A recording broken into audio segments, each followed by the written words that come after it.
What a wild start to college football.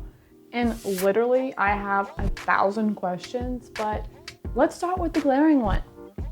WTF, Big 12?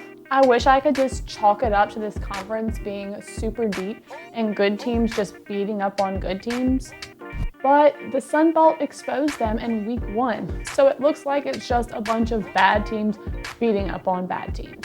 So this week I picked 2 college football futures that are kind of correlated. But in a college football futures market, that's not necessarily the wrong way to play it. So the first future I'm looking at is the big granddaddy, the national championship.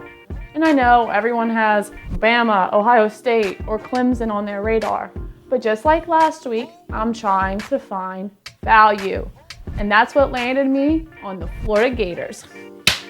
This Florida offense looks like the Florida offense of the late 2000s.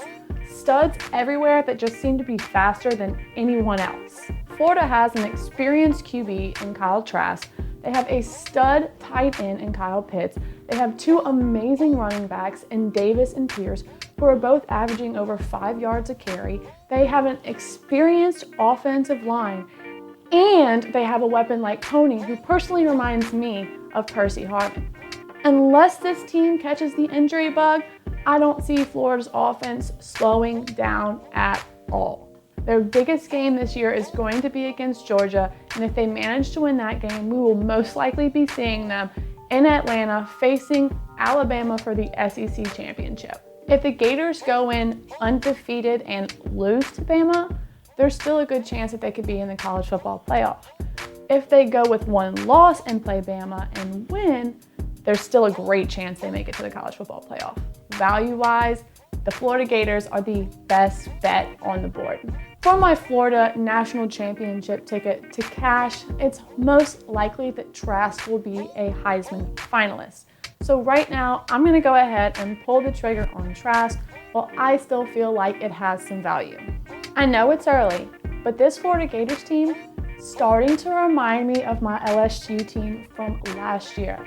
They're all clicking, and it starts and ends with Trask. So while other people are going to be saying, give it to Trevor Lawrence, he deserves it, he's never gotten it, I think the voters are gonna vote like they did in the past and go with the best player this year. Trask is poised, he's confident, and just like my boy Burrow last year, he has a ton of weapons at his disposal. I can just see this Heisman price getting shorter and shorter for Trask, and that's why I'm pulling the trigger on it now. Chomp, chomp. All right, y'all, that's all I have for this week. Let's make some money.